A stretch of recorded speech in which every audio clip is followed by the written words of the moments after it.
Hello everyone, welcome back to my channel. आज मैं फिर हाजिर हो गई हूँ आपके लिए बहुत ही यूज़फुल किचन टिप्स लेकर। आज की हमारी टिप्स बहुत ही ज़्यादा खास होने वाली हैं, तो वीडियो को फुल वॉच कीजिएगा। वीडियो अगर अच्छी लगे तो वीडियो को लाइक और चैनल को सब्सक्राइब करना बिल्कुल मत भूलिएगा।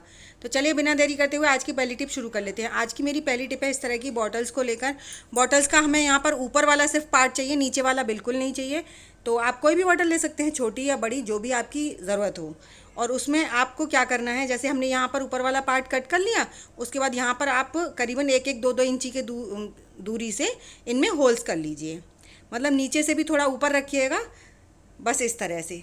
तो यहाँ पर मैंने पहले से ही कट करके रख लिया है ताकि वीडियो ज़्यादा लंबी ना हो। तो देख सकते हैं मैंने यहाँ पर ये इस पार्ट को इस तरह से कट कर लिया और यहाँ पर मैंने कर लिए हैं 10 होल्स। तो मैंने यहाँ पर बड़ी वाली बॉटल का इस्तेमाल किया है, आप चाहे तो छोटी का भी कर सकते हैं, जो भी आपके पास अवेलेबल हो उसका कर सकते हैं। अब यहाँ पर हमें ढक्कन में भी होल करने हैं ताकि हम इसे एक हैंगिंग मतलब बना सकें। तो यहाँ पर मैंने पेचकस को गर्म कर लिया है, जो छोटा वाला होता है, और दो यहाँ पर होल्स कर लेंगे। और होल्स हमें थोड़ा सा बड़े करने हैं नीचे की अपेक्षा। ठीक है, यहाँ पर मैंने इस तरह से 2 होल कर लिए। अब हमें इसको तैयार करने के लिए कुछ भी ज़्यादा नहीं चाहिए। अगर आपके पास जो मेटल होता है, मेटल की चूड़ियाँ हैं, तो आप मेटल की चूड़ी ले सकते हैं, या फिर मैंने जो लिया है आप वो ले सकते हैं। मैंने लिया है यहाँ पर जो लाइट वाले तार होते हैं ना, इस तरह के एल्युमिनियम के, तो मैंने यहाँ पर वो तार ले लिए हैं। और इस तरह मैंने इन तारों को छील लिया है और इनसे अब हम बनाने वाले हैं इसके लिए हमें जो चीज़ चाहिए। तो यहाँ पर कुछ नहीं, मैंने करीबन 4-4 इंची के टुकड़े लिए हैं और उन टुकड़ों को इस तरह से एस आकार दे देंगे। और ये बहुत सॉफ्ट वायर है, मतलब इतना सॉफ्ट भी नहीं है और इतना हार्ड भी नहीं है जिसे बनाने में ज़्यादा प्रॉब्लम हो। तो यहाँ पर मैंने इस तरह से एस बनाकर तैयार कर ली है ना। तो इसी तरह से हमें जितनी भी एस की ज़रूरत है, करीबन मैंने 10 होल नीचे किए हैं और एक हमें बड़ा चाहिए। तो बड़ा वाला मेरा ये जो है ना, इसे हम सिर्फ इतना सिंगल फोल्ड देंगे, डबल फोल्ड नहीं देंगे, क्योंकि इसे हमें ऊपर तैयार लगाना है जहाँ पर हमने ढक्कन में होल किए हैं। और बाकी जो छोटे छोटे टुकड़े हैं उनकी हम सबकी एस बनाकर तैयार कर लेंगे। एस हमें 10 चाहिए और जो बड़ा वाला है वो 1 चाहिए। तो इस तरह से मैं बहुत आसानी से, अगर आपके पास मेटल वाली चूड़ियाँ हैं ना, तो एक चूड़ी में से आप 2 एस आराम से बना सकते हैं। बीच में से उसे कट कर लीजिए और 2 एस आराम से बन जाती हैं। तो देखिए मैंने इस तरह से अपनी पूरी जितनी भी मुझे ज़रूरत थी सारी एस बनाकर तैयार कर ली हैं। तो अब इन्हें आसानी से बढ़िया तरीके से इस डब्बे हमने जो ये बॉटल का कट किया है इसमें दबा दबा कर सेट कर देते हैं। तो कुछ इस तरह से आपको सेट करना है। ऊपर वाला पार्ट आप दबा दीजिए ताकि जब भी हम इसका इस्तेमाल करें तो कभी भी ये निकले नहीं और हमें कोई परेशानी ना हो। तो इस तरह से आप इसका ना बहुत तरीके से यूज़ कर सकते हैं। तो मैं यहाँ पर इसको किचन में यूज़ करने वाली हूँ। आप अगर चाहें तो इसे अपने लॉन्ड्री एरिया में भी यूज़ कर सकते हैं। उसके लिए मैं आपको आगे वीडियो में शेयर करूँगी कि आप लॉन्ड्री एरिया में किस तरीके से इसको मतलब यूज़ कर सकते हैं। तो इस तरह से मैं अपनी सारी जितनी भी मैंने एस बनाई हैं उनको लगा सकते हैं। क्योंकि हमारे घर में ना हम कितने भी ऑर्गेनाइज़र ले आएँ या फिर कितने भी मार्केट से सामान ले आएँ, लेकिन जगह कम पड़ ही जाती है। क्योंकि आजकल इतनी सारी चीज़ें हो गई हैं, उनको रखने के लिए भी हमें जगह चाहिए, उनको ऑर्गेनाइज़ करने के लिए भी हमें ऑर्गेनाइज़र चाहिए। तो कितना हम मार्केट से लेकर आएँ, क्यों फालतू में पैसा खर्च करें जो हम उसे घर पर ही बनाकर तैयार कर सकते हैं। तो देखिए मैंने यहाँ पर बिना एक भी रुपया खर्च किए, क्योंकि इस तरह के वायर वगैरह जो होते हैं ना, वो भी हम लोग के घर में मिल जाते हैं, या फिर हमारी जो चूड़ियाँ होती हैं वो ख़राब हो जाती हैं और उन्हें हम बेकार समझकर फेंक देते हैं, तो उनका भी यूज़ कर सकते हैं। तो यहाँ पर देखिए मैंने इसको इस तरह से इसमें लगा लिया है। ठीक है, अब हमने क्या है, जो हमने जो बड़ा वाला वायर कट किया था ना, और जिसको हमने सिर्फ सिंगल फोल्ड दिया था यू शेप में, तो उसको हम इसमें डालेंगे। आपको क्या डालना बहुत ईजी है, आप एक साइड से इसको डालिए, इसीलिए मैंने आगे से इसको फोल्ड नहीं किया था, और दूसरी साइड से आप इसको जो दूसरा वाला होल है उसमें दूसरे पार्ट को इस तरह से घुसा दीजिए, तो ये बहुत आसानी से बाहर निकल आएगा। तो ये देखिए, और ऊपर वाला पार्ट हमने इसलिए बड़ा रखा है कि आप इसे कहीं पर भी हैंग करना चाहें, तो कोई बड़ी चीज़ है तो आप उसमें भी हैंग कर सकते हैं, और छोटी चीज़ है तो उसमें भी हैंग कर सकते हैं। तो देखिए आगे से भी अब हमने इसको ऐसा आकार दे दिया है और उसके बाद हम इस कैप को लगा देंगे। अब इसमें हम अपने घर के सारे जितने भी हमारे पास स्पैचुला वगैरह होते हैं या फिर छन्नी वगैरह होती हैं, सबको बहुत आसानी से लगा सकते हैं। तो चलिए लगा कर देखते हैं। और ऐसा बिल्कुल भी नहीं है कि हम इसमें ये छोटे ही लगाएंगे या बड़े ही लगाएंगे। देखिए मेरे पास यहाँ पर बड़ी वाली छन्नी भी है, छोटी वाली छन्नी भी है, और चमचा बहुत सारी चीज़ें हैं जो काफ़ी भारी भारी हैं, वो सारी हमारी इसमें बहुत आसानी से सेट हो जाएंगी। और यकीन मानिए ये बिल्कुल भी ना गिरते हैं और ना ही ये हमारे जो है ख़राब लगते हैं, बहुत अच्छे लगते हैं। और देखने में भी काफ़ी सुंदर लगते हैं और लगाने में भी बहुत आसान है, क्योंकि जैसे ही हम अपने, जैसे हमारे पास बर्तन स्टैंड तो हम सबके घर में होता है, किसी किसी के घर में नहीं भी है, तो उसके लिए तो ये बहुत हेल्पफुल है। लेकिन मेरे घर में तो बर्तन स्टैंड है, उसके बावजूद मुझे बहुत ज़्यादा ज़रूरत पड़ती है कि मेरे ये जो स्पैचुला वगैरह हैं ना, ये जगह जगह पड़े रहते हैं, गिर जाते हैं, क्योंकि उसमें सिर्फ 4 या 6 स्क्वायर मतलब रखने की जगह होती है, और उसमें भी बहुत कम मतलब हम नहीं रख पाते हैं इतने सारे। तो देखिए मैंने यहाँ पर 10 पूरे काफ़ी भारी भारे पूरे स्पैचुला टांग दिए हैं। और देखिए ना, इनको कितना भी आप हिला डुला लीजिए, कितना भी रोटेट कर लीजिए, बिल्कुल भी ना गिरते हैं, ना मतलब कुछ भी दिक्कत नहीं होती है। और आप इसे अपनी ज़रूरत के हिसाब से ऊंचाई पर, नीचाई पर, कहीं पर भी टांग देते हैं। तो मैं इसे कहाँ पर टांगने वाली हूँ, चलिए वो देख लेते हैं।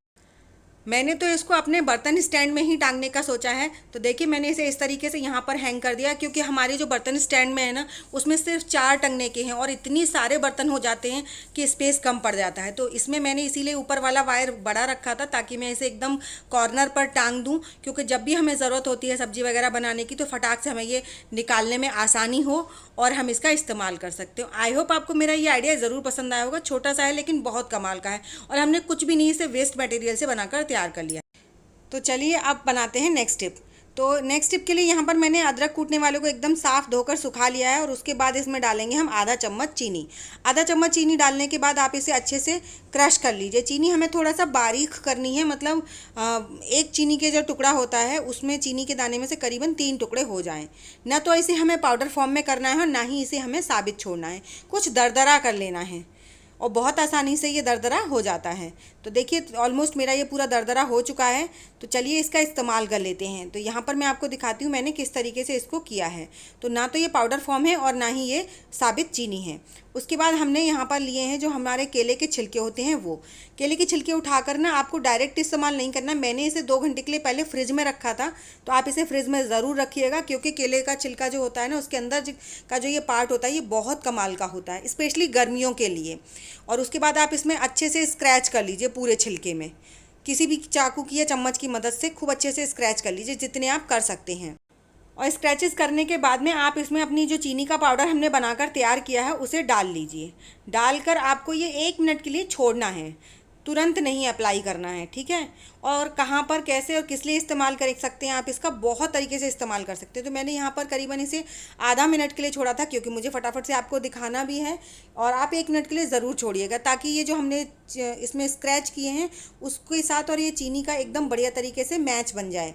और उसके बाद आप इसे अपने फेस पर या फिर अपनी गर्दन पर, हाथों पर, पैरों पर, कहीं पर भी रब कर सकते हैं। इससे ना आपको गर्मियों में बहुत ज़्यादा राहत मिलेगी। एक तो डेड स्किन निकल जाएगी, और दूसरा हमने इसे फ्रिज में रखा था केले को, छिलके को। उसके बाद जब ये ठंडा ठंडा हमारे फेस पर महसूस होगा ना, तो उससे हमारे फेस को बहुत ज़्यादा आराम मिलेगा। और कई बार आप लोगों ने देखा होगा, जहीं कभी भी हमें बाहर जाना पड़ता है तो हमारे ना फेस पर या फिर हाथों में कहीं भी कभी ईचिंग शुरू हो जाती है बहुत ज़्यादा, और रेडनेस आ जाती है। तो उस टाइम पे आप इस टिप को फॉलो कर सकते हैं। इसीलिए मैंने बोला चीनी को आपको हल्का सा बारीक कर लेना है, क्योंकि अगर आप मोटी चीनी का इस्तेमाल करेंगे तो और उस टाइम पे आपकी ईचिंग हो रही है ना, तो और ज़्यादा मतलब आपको मतलब जलन जैसी महसूस हो सकती है। लेकिन अगर आप इस तरह से बारीक चीनी को करेंगे ना, तो उसके बाद आपके हाथों पे, पैरों पे या फेस पे कहीं पर भी अगर ईचिंग हो रही है, या मतलब आपको रेडनेस हो गई है, या फिर आपको टैनिंग हो गई है, तो उस टाइम पे आप इसे इस्तेमाल कर सकते हैं। इतनी कमाल की टिप है ये कि बहुत अच्छे से वर्क करती है, और साथ ही साथ आपकी स्किन को ना एक अलग ही ग्लो देती है। तो छोटा सा काम है जिसे हम वेस्ट फेंक देते हैं, उससे अपने लिए क्यों ना थोड़ा सा टाइम और मतलब कुछ अपने लिए भी कर सकें। तो देखिए इसे 5 मिनट रखने के बाद आप इसे धोकर पानी से, और मैं आपको दिखाती हूँ, एकदम एकदम इतना कमाल का रिजल्ट मिलता है कि आप जब एक बार ट्राई करेंगे ना, तो आप खुद हैरान रह जाएंगे, और आप हर तीसरे दिन इसको अप्लाई करने पर मजबूर हो जाएंगे। तो कितना फ़र्क आपको साफ दिखाई दे रहा होगा कि मतलब मैंने सिर्फ थोड़ी देर ही इसको इस्तेमाल किया है। अगर आप इसे 5 मिनट लगातार करेंगे ना, इस तरीके से हल्के हाथ से रब करेंगे, तो देखेंगे पूरी तो डेड स्किन निकल जाती है, और इतनी क्रिस्टल क्लियर स्किन हो जाती है ना, बिल्कुल लाजवाब। तो आई होप आपको मेरी ये ट्रिक भी ज़रूर पसंद आई होगी। चलिए बढ़ते हैं नेक्स्ट टिप की तरफ। तो जो मेरी नेक्स्ट टिप है वो है धूप बत्ती को लेकर। धूप बत्ती हम सबके घर में इस्तेमाल होती है, और सुबह शाम दोनों टाइम होती है। तो क्या आपको इसको ऐसे ही सिंपल इस्तेमाल करते हैं? लेकिन मैं जो ट्रिक करती हूँ ना, उसके लिए आपको वीडियो ज़रूर देखनी चाहिए। तो यहाँ पर मैंने ली हैं 2 से 3 लौंग, और जो हमारी लौंग है ना, उन्हें हम धूप बत्ती के साथ अटैच करेंगे। और आप अगर सिंपल धूप बत्ती जलाते हैं ना, तो एक बार इस तरीके से धूप बत्ती आप जला कर देखिएगा, आपको कितना बेनिफिट मिलेगा। इसके डबल फ़ायदे हैं। जैसे आप नॉर्मली धूप बत्ती जलाते हैं ना, तो एक बार आप लौंग लगाइए, और मैंने इसमें एक चीज़ का इस्तेमाल और किया है, आप उसका इस्तेमाल कीजिए। जो आप देखेंगे आपके घर में खुशबू के साथ साथ ना मच्छर मक्खी भी बिल्कुल गायब हो जाएंगे। तो यहाँ पर मैंने धूप बत्ती में 3 लौंग लगा ली हैं। आप 3 से 4, मतलब अगर आप बड़ी धूप बत्ती जला रहे हैं तो उसमें ज़्यादा लौंग लगा सकते हैं। उसके बाद हम इसे अब जैसे हम नॉर्मली जलाते हैं वैसे जला लीजिए, बहुत आसानी से जल जाती है, क्योंकि लौंग तो बहुत जल्दी बर्न होती है, उसको तो 1 सेकेंड भी नहीं लगती है। तो यहाँ पर मैंने माचिस की मदद से इसको जला लिया है। और जलाने के बाद ना आपको एक चीज़ और डालनी है इस पर, जिसके बाद आपके घर में इतनी गज़ब की तो खुशबू होने वाली है, और साथ ही साथ कॉकरोचेज़ मच्छर मक्खी सब गायब हो जाएंगे, क्योंकि इसकी इतनी कमाल की खुशबू होती है कि हमें खुद अच्छी लगती है, लेकिन जो मच्छर मक्खी होते हैं उनको बिल्कुल नहीं अच्छी लगती है। तो जैसे ही हमारी ये बर्न हो गई है ना, उस टाइम पर हमने लिया है कॉफ़ी पाउडर। जी हाँ, कॉफ़ी पाउडर। यहाँ पर आपको 1 pinch, only 1 pinch coffee powder लेकर आप चाहे तो उंगली से डाल दीजिए, या फिर मैंने यहाँ पर चम्मच से डाला है। चम्मच से आप इसके ऊपर डाल दीजिए, ठीक है। और जैसे ही आप डालेंगे ना, तो धुआं इतनी तेज़ी से निकलता है। वैसे आप नॉर्मली धूप बत्ती को जलाइए, इतनी तेज़ धुआं नहीं निकलेगा, लेकिन जब इसके ऊपर कॉफ़ी पाउडर पड़ जाता है ना, तो इतना तेज़ी से धुआं निकलता है और इतनी गज़ब की खुशबू आती है कि आप पूछिए मत। एक बार ट्राई ज़रूर कीजिएगा, आपको ज़रूर पसंद आएगा, और मुझे कमेंट सेक्शन में ज़रूर बताइएगा कि आपको मेरा ये आइडिया कैसा लगा। तो चलिए बढ़ते हैं नेक्स्ट आइडिया की तरफ। नेक्स्ट आइडिया है मेरा इस तरह की जो हेयर ऑयल की बॉटल्स होती हैं उनको लेकर। अब हम लोग बाहर कहीं घूमने जाते हैं तो ऑयल तो लेकर जाते ही हैं, लेकिन इस तरह की ऑयल के कंटेनर को ले जाना बहुत ज़्यादा हेडेक वाला काम हो जाता है, क्योंकि इनका ना बहुत इजीली ऊपर का जो फ्लिप पार्ट होता है वो बहुत आसानी से खुल जाता है। चाहे हम इसे पॉलीथीन में बंद करके रखें या फिर अपने पर्स में रखें या बैग में रखें, बहुत आसानी से इनके हाथ, जरा सा भी हाथ लगता है या दबाव पड़ता है ना, तो ये खुल जाते हैं। तो उस टाइम पर एक ट्रिक फॉलो कर सकते हैं आप ले सकते हैं बलून्स। 2 बलून्स ले लीजिए, और दोनों बलून्स से आप अपनी दोनों बॉटल्स को कवर कर सकते हैं, और बहुत ही आसानी से हो जाएंगी। अब आप लोग बोलेंगे पतली बॉटल पर तो चढ़ जाएगा बलून, लेकिन छोटी बॉटल पर, बड़ी वाली जो चौड़ी वाली बॉटल होती है उस पर कैसे चढ़ जाएगा? बिल्कुल चढ़ जाएगा। आप देखिए तो सही। देखिए यहाँ पर आपको पूरा बलून इस तरीके से खोल लेना है, और बलून को ना सिर्फ ऊपर, मतलब आपको बॉटल के सिर्फ कैप पर नहीं लगाना है, नीचे तक लगाना है, ताकि इसमें एकदम से दबाव बना रहे, और ये हम जब ढक्कन को कितना भी प्रेशर पड़े लेकिन ये खुले ना। कुछ इस तरह से मैंने बॉटल के देखी गर्दन के नीचे तक इस पर कवर किया है। इसी तरीके से आपको करना है। आप देखेंगे कि इस तरह से जब आप करेंगे तो आपकी बॉटल का ढक्कन बिल्कुल भी खुलेगा नहीं। चाहे आप पर्स में रखिए, चाहे पॉलीथीन में रखिए, मत रखिए, कुछ भी मत कीजिए, आप डायरेक्ट इसे ऐसे ही पर्स में रख सकते हैं। अब हमारा ये चौड़ा वाला जो बॉटल का पार्ट है, इसके लिए हम क्या करेंगे, हमें अब ये जो बलून है इस तरीके से तो जाएगा नहीं, हमको क्या करना पड़ेगा, इसका जो बॉटल का बलून का ऊपर वाला पार्ट है ना, जो पतला वाला पार्ट, उसे कट करना पड़ेगा, क्योंकि ऐसे तो अगर हम इसे कितना भी खोलने की कोशिश करें लेकिन नहीं खुल पाएगा।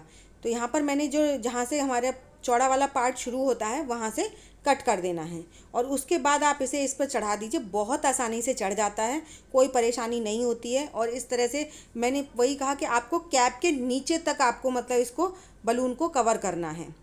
अगर नीचे तक नहीं होगा ना, तो फिर भी हमारा ऑयल जो साइड से निकलता है उससे भी हमें फैलने का डर रहता है। तो इस तरह से आप अपनी बॉटल्स को कवर करके ले जा सकते हैं कहीं पर भी। आई होप आपको मेरी सारी ट्रिक्स पसंद आई होंगी। पसंद आई हो तो प्लीज़ लाइक शेयर सब्सक्राइब ज़रूर कीजिएगा। साथ ही साथ मुझे कमेंट करके ज़रूर बताइएगा कि आपको मेरी कौन सी टिप सबसे ज़्यादा अच्छी लगी है। साथ ही साथ ये भी बताइएगा कि आप मेरी वीडियो किस गाँव या किस शहर से देख रहे हैं, ताकि मैं आपको थैंक्स कर सकूँ। तो चलिए, ऐसी अमेजिंग टिप्स और ट्रिक्स के साथ मैं मिलूँगी आपको अपनी नेक्स्ट वीडियो में। तब तक के लिए बाय बाय।